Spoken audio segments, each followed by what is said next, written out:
Hello students, હવે આજે આપણે ચેપ્ટરમાં નેક્સ્ટ ક્વેશ્ચન જોવાના છે. એ છે જીવનની ભૌતિક ગુણવત્તાનો આંક સમજાવો. લાસ્ટ વિડીયોમાં આપણે જીવનની ભૌતિક ગુણવત્તા શું છે, એમાં કઈ બાબતોનો સમાવેશ થાય છે તે જોયું હતું, પરંતુ તેમાં એક ચોક્કસ માપ હોય, ખબર કઈ રીતે પડે કે ભૌતિક ગુણવત્તા સારી છે કે ખરાબ છે. તો એના માટે એક ચોક્કસ માપ, એક આંક નક્કી કરવામાં આવ્યો છે, એક આંકડો નક્કી કરવામાં આવે જેના આધારે ખબર પડે. જેમ કે વિદ્યાર્થીઓનું જે અભ્યાસ છે કેવો છે શેના આધારે નક્કી થશે, એના રિઝલ્ટના આધારે. રિઝલ્ટમાં એને એક આંક મળશે, જેમ કે 70% આવે, 80% આવશે કે 40% આવે છે, અથવા એક આંક બતાવશે, આંકડો બતાવશે કે એનો અભ્યાસ કેવો છે. બરાબર છે, આપને આ પોઈન્ટ ખબર છે. તો એ જ પ્રમાણે જીવનની ભૌતિક ગુણવત્તાને પણ એક આંક આપવામાં આવ્યો છે, જેની મદદથી નક્કી થઈ શકે કે એકચ્યુઅલી કે જીવનની ભૌતિક ગુણવત્તા સારી છે કે ખરાબ છે. નક્કી કરવા માટે એક ચોક્કસ આંકડાની જરૂર છે. બરાબર છે.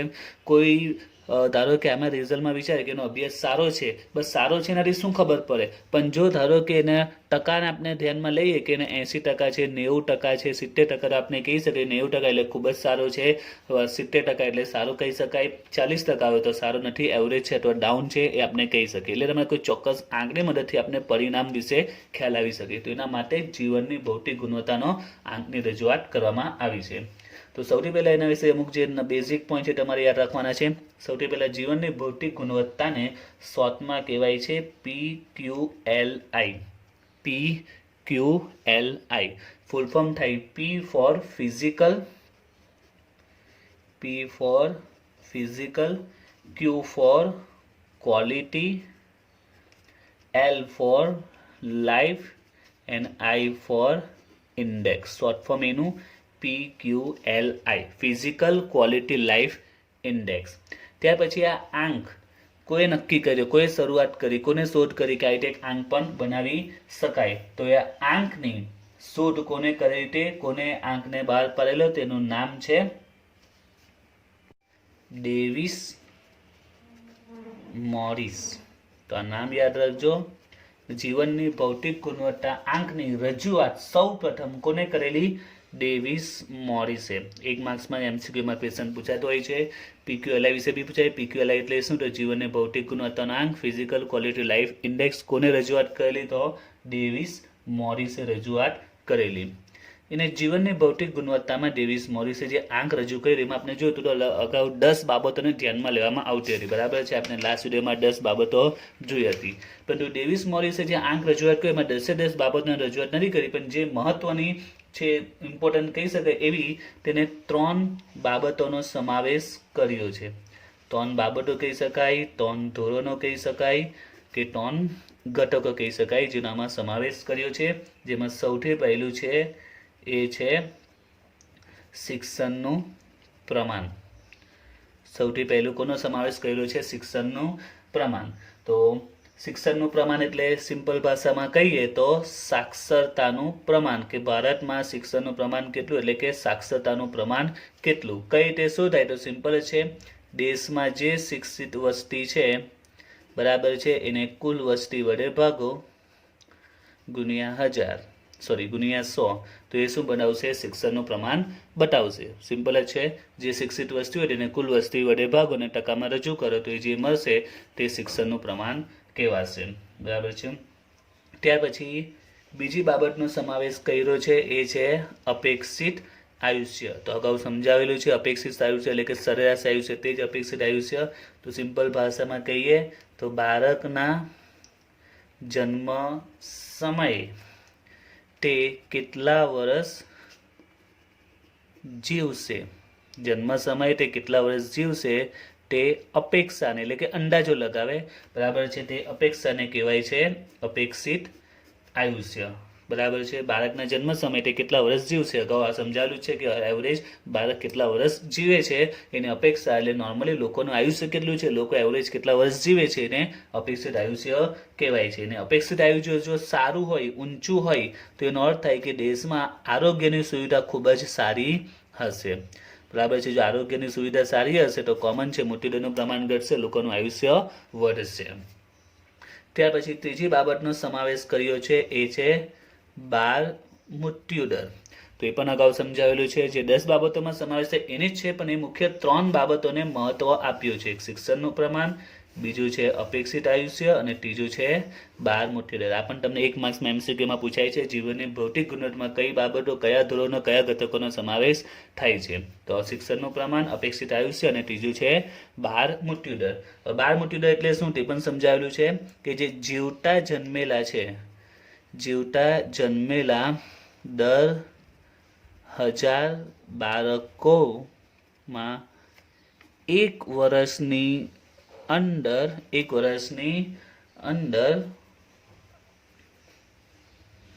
મૃત્યુ પામેલા બાળકોનું પ્રમાણ. એટલે જે બાળકો જીવતા જન્મેલા છે એમાં દર 1000 બાળકોમાં જીવતા જન્મેલા દર 1000 બાળકોમાં 1 વર્ષની અંદર, એટલે 1 વર્ષ પૂરું કરે એ પહેલાં જ 1 વર્ષની અંદર જો મૃત્યુ પામે એવા બાળકોનું પ્રમાણ, તો એને શું કહેવાય છે? 12 મૃત્યુદર. આમ પણ જો 12 મૃત્યુદરનું પ્રમાણ નીચું હોય તો આરોગ્યની સુવિધા કેવી કહેવાશે? સારી કહેવાશે. બરાબર છે. 12 મૃત્યુદર છે એટલે કે લોકોનું મૃત્યુનું પ્રમાણ ઓછું છે બાળકનું, તો આરોગ્યની સુવિધા સારી. અને જો 12 મૃત્યુનું પ્રમાણ ખૂબ જ ઊંચું હોય તો આરોગ્યની સુવિધામાં સુધારો કરવાની જરૂર છે. બરાબર છે. તો આ જે જીવનની ભૌતિક ગુણવત્તાનો આંક છે શેના આધારે નક્કી થાય છે? તો એ નક્કી થાય છે આ 3 વિગતને આધારે: શિક્ષણનું પ્રમાણ, અપેક્ષિત આયુષ્ય અને 12 મૃત્યુદર. આ 3ની મદદથી PQLI એટલે કે જીવનની ભૌતિક ગુણવત્તાનો આંક નક્કી થાય છે. જો કઈ રીતે નક્કી થાય છે એ આપણે જોઈએ. પરીક્ષામાં યાદ રાખજો, આ જે પ્રશ્ન છે જીવનની ભૌતિક ગુણવત્તાનો આંક તમને 3 માર્ક્સમાં કાં તો 5 માર્ક્સમાં પણ પૂછી શકે છે. જેટલા માર્ક્સમાં પૂછાય એ રીતે તમારે ડિટેલમાં સમજાવવું પડશે. તો હવે આપણે આમાં જોઈએ જીવનની ભૌતિક ગુણવત્તાના આંકની રચના, એટલે કે કઈ રીતે એની રચના કરવામાં આવે છે, કઈ રીતે નક્કી કરવામાં આવે છે. જીવનની ભૌતિક ગુણવત્તાનો આંક શરૂઆતમાં મેં સમજાવ્યું ચોક્કસ આવી રીતે આંક હોય છે. 70%, 80% રિઝલ્ટને આધારે આપણે કહી શકીએ અભ્યાસ કેવો છે, તો આનો પણ એક ચોક્કસ આંકડો આવશે જેના આધારે નક્કી થશે કે જીવનની ભૌતિક ગુણવત્તા સારી છે કે ખરાબ છે, કે સુધારો કરવાની જરૂર છે. તો એના માટે શું કરવામાં આવે છે તે, તો સૌથી પહેલો પોઈન્ટ, આ જે 3 બાબતોને આપણે વાત કરી છે, આ ત્રણેય બાબતોને, આ જે 3 બાબતો છે એટલે કે શિક્ષણનું પ્રમાણ, અપેક્ષિત આયુષ્ય અને 12 મૃત્યુદર. શિક્ષણનું પ્રમાણ, અપેક્ષિત આયુષ્ય અને 12 મૃત્યુદર, એને 100 ને આધારે ભાર આપવામાં આવે છે. 100 ને આધારે ભાર આપવામાં આવે છે. એટલે શું તે, તો જોવામાં આવે કે દેશમાં શિક્ષણની સ્થિતિ કેવી છે, એટલે એમ સમજો કે 100માંથી માર્ક્સ આપવાના છે ને. આપણે સિમ્પલ ભાષામાં સમજીએ, આવું પરીક્ષામાં લખવાનું નથી, આ તો સમજૂતી માટે કે 100માંથી માર્ક્સ આપવાના, કે 100માંથી કેટલા માર્ક્સ મળે. તમારું એમ સમજો કે તમારા 3 પેપર છે, આ એક શિક્ષણનું પેપર, અપેક્ષિત આયુષ્ય અને 12 મૃત્યુદર એમ પેપર છે એ રીતે. તો એ શિક્ષણની કેવી સ્થિતિ છે, બરાબર, એનું પ્રમાણ કેટલું છે એ પ્રમાણે એને 100માંથી અમુક અંક આપવામાં આવશે, એનું નિરીક્ષણ કરવામાં આવે છે, એનું વિશ્લેષણ કરવામાં આવશે દેશમાં શિક્ષણની સ્થિતિના આધારે. તો 100માંથી એને અમુક માર્ક્સ આપવામાં આવે. માની લો કે શિક્ષણને માર્ક્સ આપવામાં આવે છે 80 આપવામાં આવે છે, 100માંથી કેટલા? 80. એ જ રીતે અપેક્ષિત આયુષ્યને માની લો કે 100માંથી સપોઝ કે 70 આપવામાં આવે છે, અને 12 મૃત્યુદરને માની લો કે 100માંથી સમજી લો કે 90 આપવામાં આવે છે. આપણે 100માંથી માર્ક્સ નહીં આપે, આપણે સમજૂતી માટે, એટલે 100 ને આધારે ભાર આપવામાં, એટલે અને ભાર આપવામાં 80 આપ્યો, આમાં 70 આપે છે અને 90 આપ્યો. આ રીતે 100 ને આધારે આપણે ભાર આપીશું. બરાબર છે.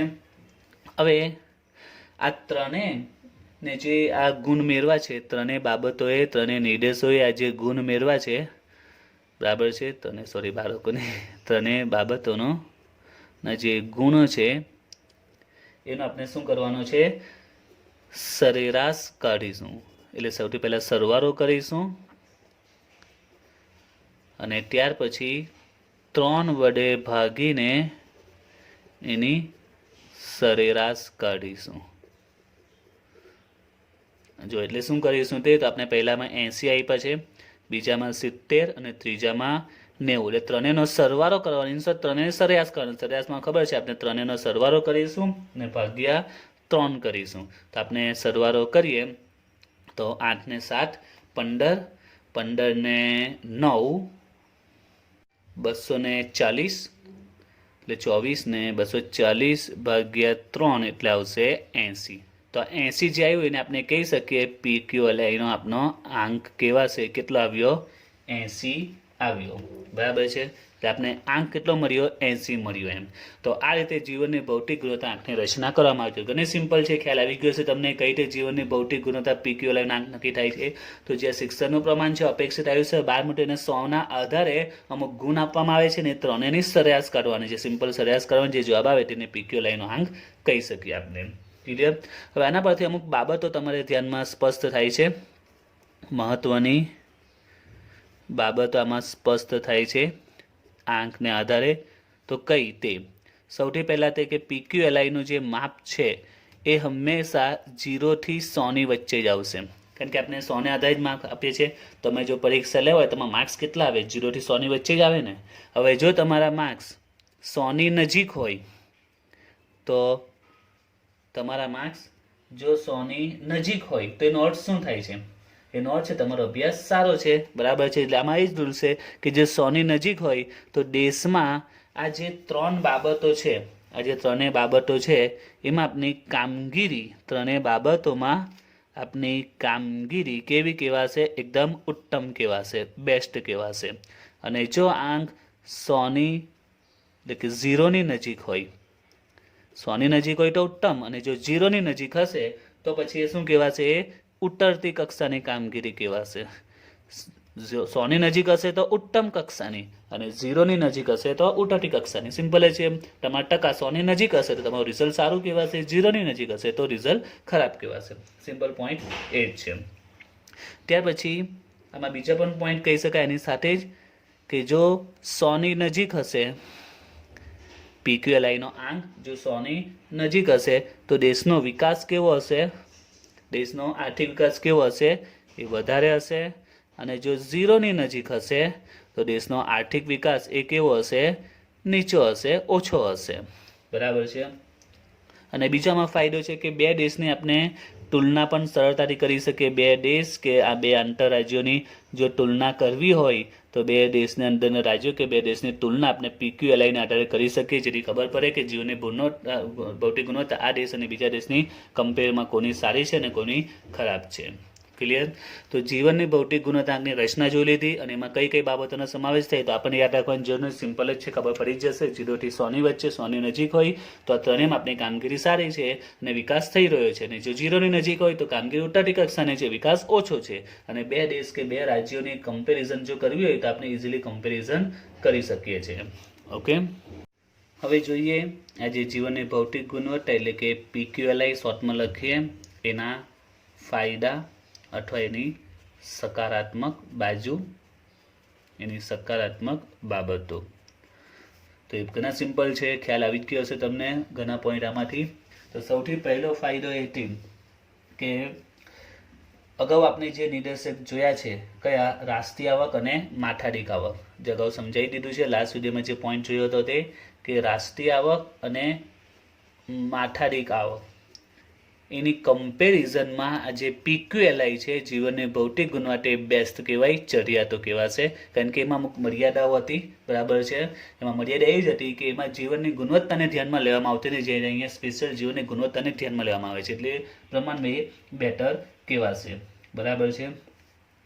ત્યાર પછી બીજો મહત્વનો ફાયદો છે તે કે જો યાદ રાખજો કોઈ પણ વસ્તુની પ્લસ પોઈન્ટ હોય, પ્લસ હોય તો માઇનસ પણ હોય છે, બરાબર છે. તો રાષ્ટ્રીય આવક અને માથાદીઠ આવકની મર્યાદા હતી, બરાબર છે. તો એની કમ્પેરિઝનમાં ચડિયાતો છે. ને બીજો ફાયદો એ છે કે રાષ્ટ્રીય આવક અને માથાદીઠ આવક કરતાં PQLI ની જે મર્યાદા છે એ ઓછી છે. એટલે એમાં બી મર્યાદા તો આવશે, એ યાદ રાખજો. શરૂઆતમાં કીધું દરેક સિક્કાની બે બાજુ હોય, પ્લસ હોય તો માઇનસ પોઈન્ટ આવશે. આના બી આપણે મર્યાદા આજે આપણે જોઈશું PQLI ની, પણ એની મર્યાદા આની કમ્પેરમાં કેવી છે? ઓછી છે. એટલે પહેલા તમારે પોઈન્ટ જે યાદ રાખવાના છે શેના આધારે યાદ રાખવાના? રાષ્ટ્રીય આવક અને માથાદીઠ આવકને આધારે, બરાબર છે. સૌથી પહેલા પોઈન્ટ શેના આધારે? રાષ્ટ્રીય આવક અને માથાદીઠ આવકને આધારે, બરાબર છે. તો યાદ શું રાખવાનું? તે રાષ્ટ્રીય આવક અને માથાદીઠ આવક કરતાં ચડિયાતો છે, બરાબર. અને બીજો પોઈન્ટ કે રાષ્ટ્રીય આવક અને માથાદીઠ આવક કરતાં PQLI ની મર્યાદા પણ કેવી છે? ઓછી છે. ત્યાર પછી ત્રીજો પોઈન્ટ જે અગર આગળ આપણે તુલના કરી શકીએ, સરખામણી કરી શકીએ છીએ, બરાબર છે. બે દેશો વચ્ચે કે બે રાજ્યો વચ્ચે આપણે સરળતાથી સરખામણી કરી શકીએ, જેના આધારે ખ્યાલ આવશે કે કયો દેશ કે કયો રાજ્ય બીજા કરતાં આગળ છે. એ સિવાય બીજી આપણે તુલના કરી શકીએ છીએ આમાં, એ છે શહેરી વિસ્તારની અને એની સાથે ગ્રામીણ વિસ્તારની. એટલે શહેરને આપણે PQLI શોધો, ગ્રામીણ વિસ્તારનો PQLI શોધો, સ્ત્રી માટે PQLI શોધો, પુરુષો માટે PQLI શોધો, એની પણ સરખામણી કરી શકાય છે. ઓકે, તો બીજો પોઈન્ટ આપણે શું યાદ રાખવાનો? તુલના યાદ રાખવાની છે.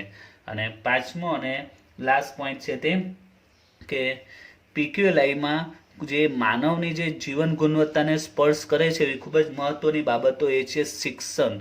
કારણ કે જો આજે વ્યક્તિમાં શિક્ષણનું પ્રમાણ સારું હશે અને જો એનું આરોગ્ય સારું હશે તો એ દેશના વિકાસમાં મહત્વનો ભાગ ભજવે છે. કઈ વ્યક્તિ સારી રીતે કામ કરી શકે? જેનું આરોગ્ય સારું હોય, જેનું શિક્ષણનું પ્રમાણ સારું હોય, તે વ્યક્તિ સારામાં સારી રીતે કામ કરી શકશે અને સારામાં સારી ગુણવત્તાવાળું લાંબા સમય સુધી દેશ માટે સેવા આપી શકે છે. તો PQLIમાં શિક્ષણ અને આરોગ્યનો સમાવેશ કરવામાં આવે છે. તો આ જ એના માટે એક મહત્વનો ઇમ્પોર્ટન્ટ પોઈન્ટ બની જાય છે. તો PQLIના ફાયદા કે સારી બાબતો કઈ છે? તો સિમ્પલ જ છે. રાષ્ટ્રીય અને માથરિકા સ્તરે સંકળાયેલા 2 પોઈન્ટ છે. એના કરતાં ચર્યા છે, એના કરતાં ઓછી મર્યાદા છે. તુલના કોની થઈ શકે? 2 દેશો કે 2 રાજ્યોની, શહેરી વિસ્તારની, ગ્રામીણ વિસ્તારની, સ્ત્રી કે પુરુષની તુલના થઈ શકે. અને PQLIમાં દેશની મહત્વની 2 બાબતો, માનવ સાથે સંકળાયેલી મહત્વની 2 બાબતો, શિક્ષણ અને આરોગ્યનો સમાવેશ કર્યો છે. એ જ એની મહત્વની બાબત બની જાય છે. ઓકે, હવે લાસ્ટ પોઈન્ટ આપણે જોઈએ એ છે PQLIની મર્યાદા. કારણ કે કોઈ વ્યક્તિ બેસ હોઈ નહીં શકે, બરાબર છે. એ જ રીતે કોઈ પણ ધોરણ હોય, ગુણવત્તા હોય, એનામાં કંઈ ને કંઈ વીકનેસ પોઈન્ટ હોય, કોઈને કોઈ માઇનસ પોઈન્ટ આવશે, એને પણ આપણે ધ્યાનમાં લેવું જ પડશે. તો આપણે એ જ પ્રમાણે જોઈશે PQLIની કઈ મર્યાદાઓ છે તે. તો એની સૌથી પહેલી મર્યાદા છે એ છે કે અહીં કેટલી બાબતોનો સમાવેશ કર્યો છે? 3 બાબતોનો સમાવેશ કરવામાં આવ્યો છે. તો આ જ એની મર્યાદા બની ગઈ છે. એક સિમ્પલ પોઈન્ટ છે, આપણે અગાઉ જોયું પણ કે જીવનની ભૌતિક ગુણવત્તામાં કેટલા લાસ્ટ વિડીયોમાં 10 બાબતોનો સમાવેશ કર્યો છે, જ્યારે અહીંયા ફક્ત 3 બાબતોને જ મહત્વ આપ્યું છે. એટલે આને કારણે અધૂરો બની જાય છે. કારણ કે સિમ્પલ છે શું, દેશનો વિકાસ આ 3 બાબતને આધારે છે. બીજી શું અન્ય બાબતો અસર નથી કરતી દેશને? ના કરે છે. એટલે એક આનો મર્યાદા પોઈન્ટ બની ગયો છે કે આમાં ફક્ત 3 બાબતનો સમાવેશ કર્યો છે, અન્ય બાબતોનો પણ સમાવેશ કરવો જોઈએ. ઓકે, તો આ એની મર્યાદા બની ગઈ છે. ત્યાર પછીની બીજી મર્યાદા છે તે કે અહીંયા સરેરાશને આધારે નિર્ણય લેવાય છે. 3 બાબતોની શું કરી છે? સરેરાશને આધારે નક્કી થયું છે કે કયો દેશનો વિકાસ વધારે છે અથવા વિકાસ ઓછો છે. શેના આધારે? સરેરાશ. હવે સરેરાશ એ ને આધારે જે નિર્ણય લેવાય યોગ્ય નહીં કહી શકાય. ઉદાહરણ તરીકે આપણે જે જોયું અગાઉ એને ઉદાહરણથી સમજ એટલે ખ્યાલ આવી જાય. શિક્ષણ હતું, આયુષ્ય હતું અને 12 મૃત્યુદર. હવે માની લો કે કોઈ દેશમાં શિક્ષણનું પ્રમાણ ખૂબ જ ઊંચું છે, તો એને 100માંથી માની લો કે 90 અંક આપવામાં આવ્યા. આયુષ્ય પણ ઘણું સારું છે, 100માંથી એને પણ 90 અંક આપવામાં આવ્યા. પણ 12 મૃત્યુનું પ્રમાણ ખૂબ જ ઓછું છે અથવા ખરાબ કહી શકાય, તો એને 100માંથી સપોઝ કે 20 જ માર્ક્સ આપવામાં આવ્યા. હવે આની તમે જો સરેરાશ કરો તો 9 ને 9 18 ને 200. હવે 200 ભાગ્યા તમે 3 કરો તો કેટલી આવશે સરેરાશ? તો 66 આસપાસ આવશે. તો હવે વિચારો શું આ 66.66% જે સરેરાશ આવી, તો આ બંનેના માપ તમે જો કેટલા છે? 90 છે, જ્યારે આ 66 છે આવે છે. ખરેખર એકચ્યુઅલમાં આવે છે કેટલા? 66 જ આવે છે. એટલે 100ની નજીક તો છે પણ ખાસો દૂર છે. એટલે એમ કે સરેરાશના તમે નિર્ણય લો 66, એટલે આપણે એમ કહી શકીએ કે જીવનની ભૌતિક ગુણવત્તા વિકાસ એવરેજ છે. પણ તમે જો શિક્ષણને જો શિક્ષણનું પ્રમાણ ખૂબ જ ઊંચું છે, આયુષ્યનું પ્રમાણ ખૂબ જ ઊંચું છે. એટલે કહેવાનો પોઈન્ટ શું કે સરેરાશના આધારે જે નિર્ણય લે યોગ્ય નહીં કહી શકાય. કારણ કે સરેરાશમાં બધાની સરેરાશ કરે તો કોઈ 2નું પ્રમાણ ઊંચું હોય, કોઈ 1નું નીચું પણ હોઈ શકે છે. તો એક આ એનો માઇનસ પોઈન્ટ બને કે સરેરાશના જે નિર્ણય લેવાય તે યોગ્ય હોય એવું જરૂરી નથી એમ. ત્યાર પછી ત્રીજો પોઈન્ટ છે, આપણે અગાઉ જે નિયમ બન્યો કે જો PQLI ઊંચો હશે, PQLI ઊંચો હોય તો દેશ વિકાસ કરે છે એમ કહી શકાય. તો આપણને એવું હંમેશ માટે હોતું નથી. ઘણીવાર એવું પણ બન્યું છે કે વિકાસ PQLI ઊંચો હોવા છતાં દેશનો વિકાસ ઓછો છે અથવા વધારે નથી. એટલે આ પણ હંમેશ માટે બનતું નથી કે PQLI ઊંચો હોય એટલે કે દેશ વિકાસ કરે છે એવું ચોક્કસપણે કહી શકાય નહીં. ત્યાં ભાઈ ચોથી ઇમ્પોર્ટન્ટ પોઈન્ટ છે કે આપણે દરેકને 100ને ભાર આપવામાં આવ્યો છે, 100નો ભાર આપેલો છે, બરાબર છે. 3ને શિક્ષણ હોય કે આયુષ્ય હોય કે 12 મૃત્યુદર, 3ને કયો ભાર આપ્યો છે? 100ને આધારે ભાર આપવામાં આવેલો છે. એટલે કે 3ને એક સરખું મહત્વ આપ્યું છે, બધાને કયું આપ્યું છે? 100. પણ લોકોના જીવનમાં શિક્ષણ છે, આયુષ્ય, બાળ મૃત્યુદર, શું ત્રણેયનું મહત્વ એક સરખું જ છે? કોઈ વ્યક્તિના જીવનમાં શિક્ષણનું મહત્વ, આયુષ્યનું મહત્વ અને બાળ મૃત્યુદર ત્રણેયનું મહત્વ એક સમાન હોતું નથી. ઘણા વ્યક્તિ માટે શિક્ષણ વધારે ઇમ્પોર્ટન્ટ છે, જ્યારે ઘણા વ્યક્તિ માટે આયુષ્ય ઇમ્પોર્ટન્ટ હોય છે, ઘણા વ્યક્તિ માટે બાળ મૃત્યુદર ઇમ્પોર્ટન્ટ છે. અલગ અલગ વ્યક્તિની લાઈફમાં દરેકનું મહત્વ અલગ અલગ હોય છે. જ્યારે આપણે આંક શોધવા માટે દરેકને સરખું મહત્વ આપીએ છીએ, તો આ જ એની મર્યાદા બની જાય છે. ત્યાર પછી બીજોનો માઇનસ પોઈન્ટ છે કે અહીંયા આવકનો કેવી વાત જ નથી કરી. આવકને ધ્યાનમાં લીધી જ નથી, ફક્ત અને ફક્ત શિક્ષણ, આયુષ્ય અને બાળ મૃત્યુદર. કારણ કે લોકોની સુખાકારીમાં આવક પણ ઇમ્પોર્ટન્ટ ભાગ ભજવે છે. બરાબર છે. રાષ્ટ્રીય હકને માથાદીઠ હકમાં ફક્ત આવકને ધ્યાનમાં લીધી હતી, કોઈ જીવનની ગુણવત્તાને જે શિક્ષણ આરોગ્યને ધ્યાનમાં નહીં લીધી. બરાબર છે. જ્યારે આમાં શું કર્યું છે, ફક્ત આ શિક્ષણ આયુષ્યને ધ્યાનમાં લીધું, આવકને ધ્યાનમાં લીધું નથી. એટલે આ એની મર્યાદા બની ગઈ. આવક પણ મહત્વનો ભાગ ભજવે છે. ફક્ત શિક્ષણ આયુષ્ય વધે એટલે દેશનો વિકાસ નહીં થાય, એની સાથે સાથે લોકોની આવકમાં બી વધારો થવો એટલો જ જરૂરી છે. ત્યાર પછી છઠ્ઠો પોઈન્ટ છે એ છે ધનિક દેશો માટે. ધનિક દેશો માટે આ નિયમ લાગુ પડતો નથી, કારણ કે ધનિક દેશોમાં જે PQLI છે એનું પ્રમાણ વધે છે પણ ધીમી ગતિએ વધે છે.